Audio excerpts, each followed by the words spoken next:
follow the truth.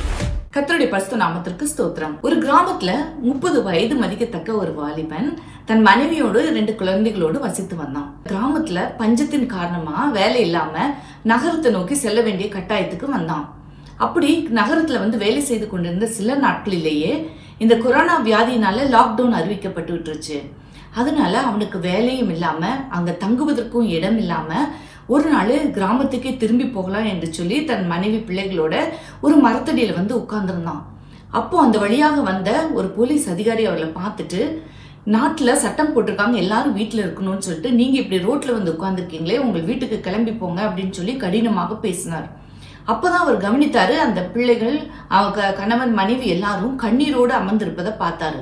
உடனே அவங்க கிட்ட கருணையோடு கேட்டாரு, என்ன நடந்தது, ஏன் இங்க அமர்ந்திருக்கிறீங்க? அப்பொழுது அந்த வாலிபன் சொன்னா, இப்படி நாங்க கிராமத்துல இருந்து நகரத்துக்கு வேலை தேடி ஒன்றும் இல்லாத நிலையில திரும்பி போக வேண்டிய கட்டாயத்துல இருக்கிறோம், பேருந்தும் இல்ல, கையில காசு இல்ல, பிள்ளைகள் பசியினால அழுகுறாங்க, என்ன செய்வதுன்னு தெரியாம அமர்ந்திருக்கிறோம் அப்படின்னு சொன்ன அந்த கருணை உள்ளம் கொண்ட அந்த போலீஸ் அதிகாரி, என் இல்லத்துக்கு பின்னால ஒரு ரூம் காலியா இருக்கு, நீங்க அதுல தங்கி கொள்ளுங்க, இந்த லாக்டவுன் முடிகிற பீரியட் வரைக்கும் உங்களுக்கு வேண்டிய நான் உணவை கொடுத்து நாங்க பாதுகாத்துக் கொள்கிறேன், அதுக்கப்புறம் நீங்க வேலை தேடிக்கொண்டு நீங்க செல்லலாம் அப்படின்னு சொல்லி தன்னுடைய அன்பினை கருணை உள்ளத்தோடு அந்த குடும்பத்திற்கு அவர் வெளிப்படுத்தினார். அது போலதான் இந்த உலகில் கடவுள் ஒவ்வொரு மனிதனும் சக மனிதர்களிடத்துல அன்பு செலுத்த வேண்டும் என்ற குணாதிசயத்தை எதிர்பார்க்கிறார். எனவேதான் மத்தேயு 22:39 தன்னுடைய பிரதான கற்பனையான அன்பை குறித்து கூறும்போது கடவுள் கூறினது என்னன்னா, உன்னிடத்தில் நீ அன்பு கூறுவது போல பிறனிடத்திலும் அன்பு கூறுவாயாக என்ற 2வது கற்பனையை நமக்கு கொடுத்திருக்கிறாரு.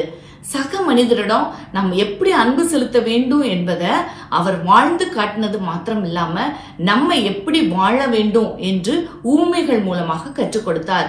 இத நம்ம லூக்கா 10ஆம் அதிகாரத்துல அந்த ஊமையை குறித்து நம்ம பார்க்க இருக்கிறோம். ஒரு மனிதன் எருசலேமிலிருந்து எரிகோங்கிற பட்டணத்தை நோக்கி போனான். அவன் போய்கொண்டிருக்கும் போது அந்த வழியில வந்த திருடர்கள் என்ன பண்ணாங்க, அவனை அடித்து குற்றுயிரா விட்டு அவன்கிட்ட இருந்த பொருட்கள் எல்லாம் எடுத்துட்டு போயிட்டாங்க. அவன் குற்றுயிரா கிடக்கிறத பார்த்து கொண்டு ஒரு ஆசாரியன் அந்த வழியாக போகும்போது ஆலயத்துல போய் பணி செய்யணுமே அப்படின்னு சொல்லிட்டு அவன் எந்த உதவியும் செய்யாமல் அப்படியே கடந்து போய் விட்டான். அவனுக்கு பின்னால ஒரு லேவியன் ஒருத்தன் வந்தான். அவரும் என்ன பண்றாருன்னா, ஆலயத்துல பணி புரிகிறவர், அவரும் தன்னுடைய பணிக்கு முக்கியத்துவம் கொடுத்து விட்டு குற்றுயிராய் கிடக்கிற மனிதனுக்கு எந்த உதவியும் செய்யாம போய்விட்டாரு. இப்போ இந்த குற்றுயிரா கிடக்கிற மனிதன் யார் என்றால் யூதன். அந்த யூதர்கள் சமாரியர்களை வெறுத்து ஒதுக்கக்கூடிய நிலையில வைத்திருந்தாங்க. ஆனால் அந்த 3வதாக வந்த அந்த சமாரியன் தன்னை வெறுத்து ஒதுக்குகிற யூதன் கிடக்கிறானே அப்படின்னு சொல்லி அவனை விட்டு விட்டு செல்லாமல் உடனே தன்னுடைய வாகனத்திலிருந்து இறங்கி அவனுடைய காயங்களுக்கு கட்டு போட்டு முதலுதவி செய்து தன்னுடைய வாகனத்திலேயே அவனை ஏற்றி கொண்டு போய் அங்க பக்கத்துல இருக்கிற சத்திரத்துல வச்சு அவனுக்கு எல்லா உதவியும் செய்யறான்.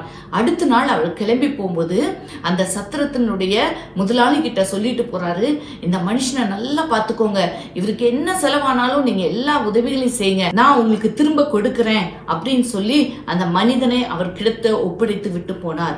இப்படி அவன் தன்னுடைய அன்பை வெளிப்படுத்தினதை பார்க்கிறோம். இந்த ஊமைகள் மூலமாகவும் அந்த மேற்கூறிய கதையின் மூலமாக நம்ம அறிந்து கொள்கிற 2 காரியங்கள் என்ன என்று சொன்னா, முதலாவது, ஒரு மனிதன் மற்றொரு மனிதனுக்கு எப்படி உதவி செய்ய முடியும் அல்லது எப்படி அன்பை காட்ட முடியும்னு சொன்னா தன்னுடைய இரக்கத்தின் மூலமா தான். அப்ப அன்பை வெளிப்படுத்துவதற்கு முதலாவது நம்ம என்ன செய்யணும், மற்ற மனிதர்களிடத்துல இரக்கம் காட்ட வேண்டும்.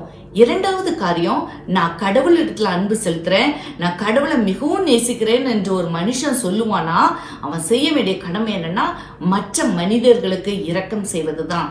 ஏன்னா வேதாகமம் என்ன சொல்லுதுன்னா, மத்தேயு 5:16 மனுஷர் உங்கள் நற்கிரியைகளை கண்டு பரலோகத்தில் இருக்கிற உங்கள் பிதாவை மகிமைப்படுத்தும்படி உங்கள் வெளிச்சம் மனிதர்கள் முன்பாக பிரகாசிக்க கடவுது. ஏன்னா நம்ம ஒரு மனுஷனுக்கு உதவி செய்யும் போது அவன் யாரை புகழுகிறான், கடவுளை தான் ரொம்ப புகழுவான். அப்போ நம்ம இரக்கம் செய்வதனால இந்த உலகத்துல நம்ம மற்றவர்கள் மேல வைத்திருக்கிற அன்பையும் நம்ம பெற்றுக்கொள்ள முடியும், கடவுள் மேல வைத்திருக்கிற அன்பையும் நம்ம வெளிப்படுத்த முடியும். இப்படிப்பட்ட அன்பை நம்ம ஒவ்வொருவரும் மற்றவர்கள் மேல செலுத்துவோமா? அப்படிப்பட்ட காலத்துல நம்ம வாழ்ந்து கொண்டிருக்கிறோம். நம்ம இரக்கத்தின் மூலமாக நம்ம அன்பை இந்த உலகத்திற்கு நாம் காட்டுவோம். இப்படிப்பட்ட சத்தியங்களை தொடர்ந்து அறிந்து கொள்ள இந்த சேனலுக்கு சப்ஸ்கிரைப் பண்ணுங்க. சத்தியத்தை அறிவீர்கள், சத்தியம் உங்களை விடுதலையாக்கும். ஆமென்.